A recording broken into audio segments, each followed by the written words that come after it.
Salam alaikum, bonjour tout le monde, j'espère que vous allez bien. Avant de commencer la séance, je vais revenir sur certains points concernant les consignes. Alors, les consignes de travail se trouvent toujours à la fin de vidéo. Donc, je vous préconise de regarder toute la vidéo. Il y en a certains encore qui me demandent, monsieur, qu'est-ce qu'il faut faire? Donc, si vous me posez cette question-là, c'est que vous n'avez pas regardé la vidéo. Donc, tous les devoirs sont dits en fin de vidéo. Voilà, tout ce qu'il faut faire, je vous le dis en fin de vidéo. Là, on va commencer par corriger les exercices. L'exercice que je vous avais donné à faire, c'est exclusivement que des exercices de cours. Voilà. Donc, je vous mets ça sous les yeux. Normalement, vous avez le document. Exercice numéro 1 et exercice numéro 2. Exercice numéro 1, c'était un exercice très facile, hein. Donc, il fallait relier les termes. En général, il n'y a pas eu de gros problèmes, à part pour le A, donc non, pour le B, choisir des fleurs chez un fleuriste. Donc, il y en a qui ont considéré qu'on pouvait utiliser la vue. Oui, c'est vrai que ça porte à confusion. Mais là, il fallait cocher le nez. D'accord? Donc, en général, quand on veut choisir des fleurs, on les sent avant. Voilà, on achète des fleurs, c'est pour leur odeur en général. D'accord? C'est aussi pour leur couleur et pour leur beauté, mais dans le contexte de cet exercice, bien sûr, il fallait cocher le nez. Alors voici les réponses. Voilà, donc vous faites une capture d'écran, puis vous comparez avec ce que vous avez fait. La grosse majorité ont bien répondu. Exercice numéro 2. Exercice numéro 2, vous l'avez aussi, je vous l'avais déjà envoyé. Alors, il y a eu un petit blocage quand on vous a demandé les rectangles. Il fallait faire tout simplement ça. Voilà, il fallait schématiser tout simplement. Voilà. Donc le schéma, normalement, vous l'avez dans le cours, si vous vous souvenez bien. Voilà, c'était celui-là. Donc il fallait utiliser ce schéma du cours. Et tous les organes sont représentés par un rectangle. Voilà, le fameux rectangle demandé. On a 4 rectangles, cerveau, moelle épinière, qu'on appelle les centres nerveux, les yeux et le muscle. Donc je ne vais pas m'attarder là-dessus.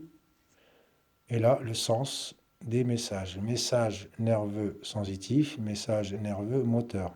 Voilà, j'ai mis des abréviations. Vous avez les termes dans l'exercice. Vous pouvez revenir sur le cours. Donc, je ne vais pas y revenir. Enfin, je ne vais pas m'attarder dessus. Voilà, vous faites une capture d'écran. Et aujourd'hui, la séance sera consacrée exclusivement au cours. On va faire des cours d'application, des cours de compréhension et des cours d'analyse, enfin des exercices d'analyse. Donc on ne va pas faire de cours aujourd'hui, on va consacrer la séance aux exercices. Alors, je vais vous donner des exercices. Bien sûr, vous, de votre côté, vous jouez le jeu, vous faites pause et puis vous réfléchissez un peu. Voilà. Au fur et à mesure, moi je vous donne les réponses. Et puis bien sûr, vous en aurez à faire à la maison. Quel exercice on va faire? On va faire celui-là. Alors celui-là, on va rien écrire, hein, on va essayer de comprendre. On va travailler oralement. Voilà. Alors on a, là vous voyez des mains. Ces mains sont posées sur une feuille. Alors une feuille, cette feuille-là, voilà, vous voyez la feuille, les deux mains. Et là c'est une personne aveugle. Une personne aveugle, donc,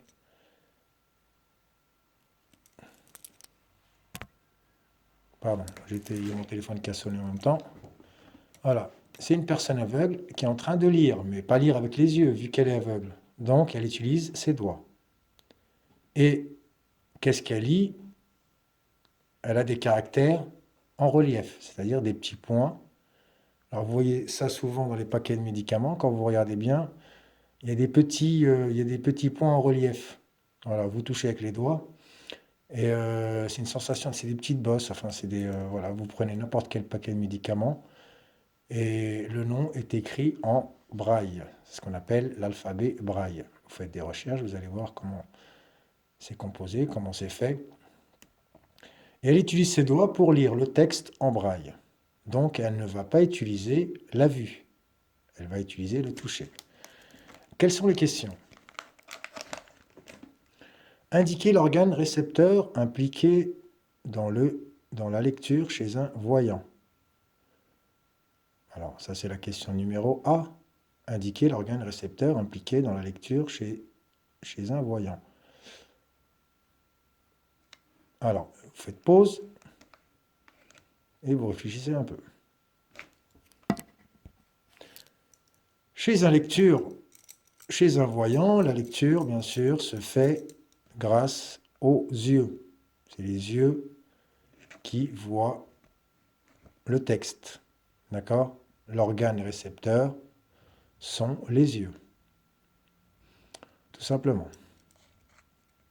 Chez notre personnage aveugle, bien sûr, elle utilise les mains.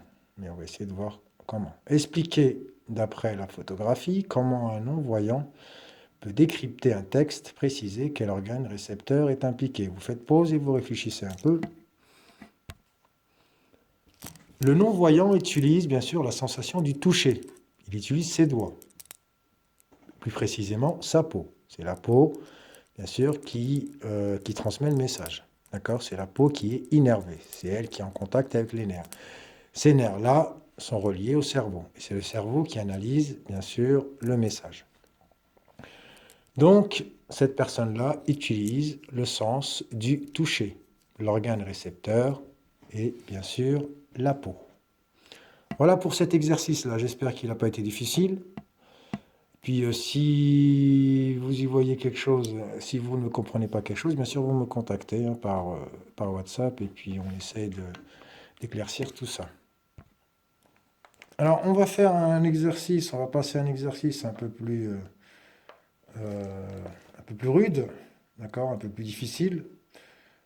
Alors là, il s'agit de l'exercice numéro 5 que je vais vous envoyer en photo, bien sûr. Là, vous faites capture d'écran, ou soit vous utilisez la photo que je vais vous envoyer. Et on va on va faire cet exercice-là, bien sûr. Il y a un document, c'est un texte. D'accord? C'est un texte qui date de la période égyptienne. Voilà, je vais vous lire le texte. Certains accidents peuvent avoir de graves conséquences, comme la tétraplégie. La tétraplégie, bien sûr, c'est une maladie. C'est une paralysie des membres. Les membres, bien sûr, on a les membres inférieurs et les membres supérieurs. C'est tout simplement les jambes et les bras. Voici la première description de la tétraplégie. Alors, il faut savoir que en Égypte, on s'intéressait déjà à la médecine. Bon, on n'avait pas les outils techniques et technologiques de maintenant, mais on s'intéressait quand même à la médecine. Ils étaient bien avancés dans ce domaine-là. Et on a trouvé un document qu'on appelle le papyrus. D'accord? On a trouvé un document en Égypte qui relate ce fait-là. Elle a été retrouvée à Thébès, en Égypte, en 1862, sur un papyrus daté du XVIe siècle avant Jésus-Christ. Donc disons que ça date bien avant Jésus-Christ. 1600 ans avant. Alors, c'est peut-être un diagnostic d'un médecin, on ne sait pas. Ou est-ce que c'est quelqu'un qui a fait le diagnostic d'un malade? On ne sait pas trop, alors on ne connaît pas trop le contexte, hein. Peu importe. Si tu trouves qu'il n'y a pas de contrôle de ses deux bras et de ses deux jambes à cause de cela, et que l'urine tombe de son membre sans qu'il y ait conscience, tu diras à son sujet un homme qui a une rupture au niveau d'une vertèbre de son cou. Là, on parle de la colonne vertébrale. Une maladie pour laquelle on ne peut rien, c'est-à-dire qu'il n'y a pas de remède. Question. Notez les anomalies de la motricité, de la sensibilité caractéristique de la tétraplégie. Alors, je vous laisse réfléchir, bien sûr. Même topo, vous faites pause, vous réfléchissez un peu et on passe à la réponse. Alors bien sûr, tout ça, il faudra le reproduire hein, sur votre cahier. Alors, réponse. Le malade perd le contrôle de ses membres inférieurs et supérieurs. Les membres inférieurs et supérieurs, bien sûr, ça correspond aux jambes et aux bras. Il ne contrôle plus son système urinaire, c'est-à-dire qu'il a des problèmes au niveau du système urinaire. Il n'arrive plus à le contrôler. Donc quand il a des besoins, bah, il n'est même pas conscient, donc il ne le sait pas. Et ça provoque des incidents. Voilà. On a répondu à la question. Alors ça, c'est les anomalies. Qu'est-ce qu'on constate? Qu'est-ce que le médecin égyptien, enfin peu importe, on ne sait pas si c'est un médecin ou un civil, ou enfin on ne sait pas, ou un militaire, mais il a constaté que le malade perd le contrôle de ses membres inférieurs et supérieurs. Et il ne contrôle plus son système urinaire. Alors lui, bon, il ne sait pas pourquoi, hein, mais ça c'est juste un constat. B. À l'aide de vos connaissances sur les centres nerveux, expliquez pourquoi une rupture au niveau des vertèbres peut conduire à ces anomalies. Alors vous, par rapport à cet Égyptien, c'est que vous avez des connaissances. Voilà. Vous savez que les membres inférieurs et supérieurs qui, eux provoquent des mouvements, donc c'est dû aux muscles. Et les muscles, bien sûr, ils sont reliés au centre nerveux. Un muscle bouge ou se met en mouvement que s'il reçoit la commande d'un centre nerveux. Réponse. Dans le texte, on évoque une rupture. Voilà. Dans le texte, on évoque une rupture. Vous regardez bien le texte, vous lisez bien le texte, vous l'analysez. Voilà. Et il nous parle de rupture. Au niveau du dos. Alors, il y a une rupture au niveau du dos. C'est la colonne vertébrale, bien sûr, qui s'est brisée. Il s'agit certainement de la rupture de la moelle épinière. On sait que la moelle épinière, donc vous devez avoir des connaissances en anatomie maintenant, c'est que la moelle épinière, elle passe au milieu de la colonne vertébrale. Si la colonne vertébrale se brise, il y a forcément une rupture de la moelle épinière. La moelle épinière, bien sûr, c'est un centre nerveux qui commande le mouvement. Si la moelle épinière se brise, se coupe, si on coupe la moelle épinière, il n'y a plus de commande de mouvement. Il n'y a plus de mouvement. Voilà. Question C.